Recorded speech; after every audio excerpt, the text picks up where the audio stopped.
Representative Quinn. Thank you, Mr. Chair. And Representative Howard, I always pay attention to what you say because we never know what you're going to say. But in all seriousness, David, I really appreciate you being here and putting a face to this and a high level of knowledge about this. And, you know, really, if the IAFF was looking for a spokesman on this issue, you should be that person with how well you have handled things today. I know I'm next door in Meriden, and I've spent a lot of time with our fire department. I know that there are other preventative measures that departments can adopt, but obviously there's an expense with it. Has Wallingford gone to a clean cab? And for folks listening in, clean cab means that the gear is not stored in the cab, it's stored somewhere else in the truck. Because there's also been a thought too that even if you're not wearing it, just it being near you could also cause an issue as well. Yes, that's another battle that I'm fighting right now with our chief, or I'm not saying with our chief, but alongside our chief. Because cabs are finite space, and as are the rest of the storage on any one truck. And if there's one thing about us in the fire service is if we have a square inch of space, we will find something to fill it with. Clean cab is always hard because of that problem, is we're carrying so much other gear and equipment that we also need.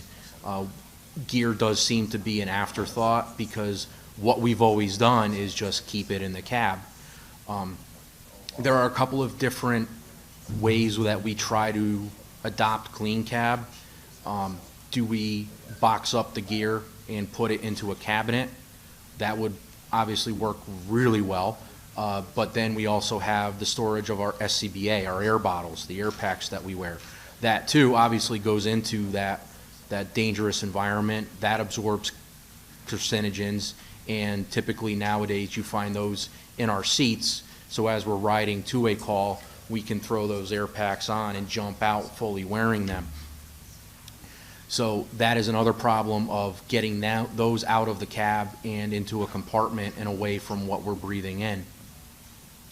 So do we just get the gear away, or do we also find a way to get rid of the SCBA in the cab, or do we find a way to just do it after a call and do what we would call a gross decon? And after a bad call, I would stand underneath a fire hose and get hosed down and get as much of the bad stuff off of me as possible, and then dress down into our street clothes, bag up the gear, and then throw it somewhere else on the truck. And that way, at least coming home from a particularly messy call, it wouldn't be right there in the cab with us.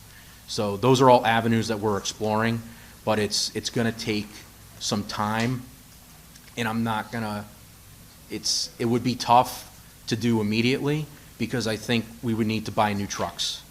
But and we're buying new trucks every about 10 years because they're ridden hard, to design that idea into a truck to say, hey, no, save that cabinet for gear. That's going to be what we look to in the future. What about gear washers, and is there any standard policy on how often gear should be washed? I know that the NFPA has a standard on gear. I do not know a lot of the specifics about that.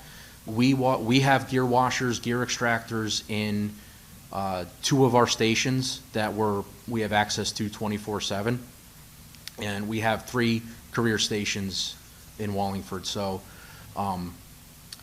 we wash our gear when we first get it to kind of break it in and get whatever residues might be from the factory. We wash our gear every few months, just as you would just to do laundry. And then we make it a point to wash our gear after every call.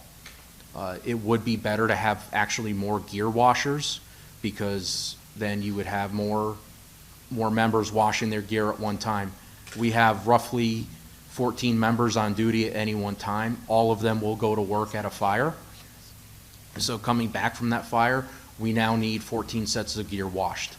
It takes a while when every cycle is 45 minutes times 14 members. So, but that would get rid of the nasty stuff on the gear, but unfortunately it'll never get rid of the PFAS that's in the gear. Right, and that also makes the second set of gear a necessity, because while you're waiting for the gear to be washed and dried, it's not like the entire department goes on hold and you just wait on taking any calls. And I know it's not a quick process to wash and dry the gear.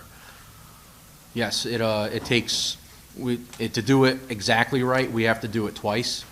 We wash the outer liners first and then the inner liners. So it would be 2 cycles per set of gear, and then the drying time, and you don't dry them in a dryer, you have to let them air dry. So that takes even longer than your typical load of laundry at home. As I said, I do have a backup set of gear, and a good number of members in Wallingford do at least have a backup set, or as they get a new set of gear, the single set that they started out with becomes their backup set. But even mine is full of PFAS.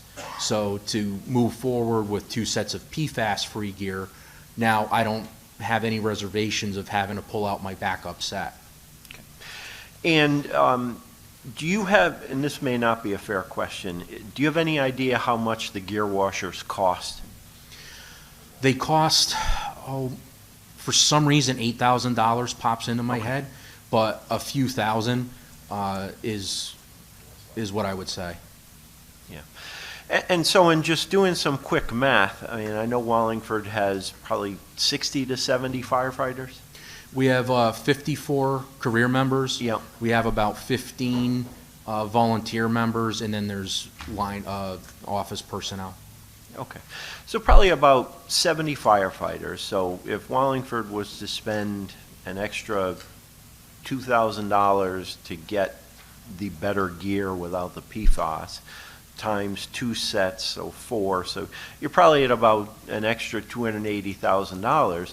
But as you testified earlier, I mean, your cancer treatments are well over $500,000. So I mean, and you're just one person. Yes, sir.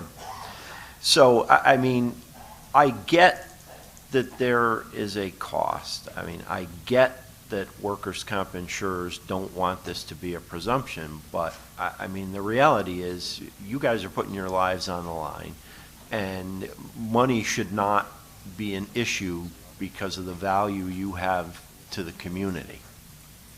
Yes, and that's another problem is the workers' comp making it a presumption. If I may, when I first filed my claim, the vendor, not the town of Wallingford, but a third-party vendor, when I filed my claim, they called me and they told me they were initially denying it because they didn't care about the state law. Oh, well, that's good to know that we're so well revered here. But, you know, I mean, you're absolutely, I mean, the reality is they probably would have issued a denial anyway, just because if they don't within 30 days of the claim being filed, they're stuck with the claim. Yes, absolutely. I do understand that, so. But to have that comment made to you that not only are we denying it because we need to, but because we don't believe in the law, it is just ridiculous, and that company should probably not be allowed to do business in Connecticut anymore with taking a stance like that.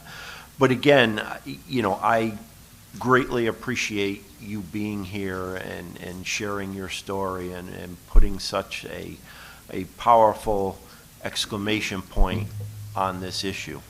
Thank you. Thank you.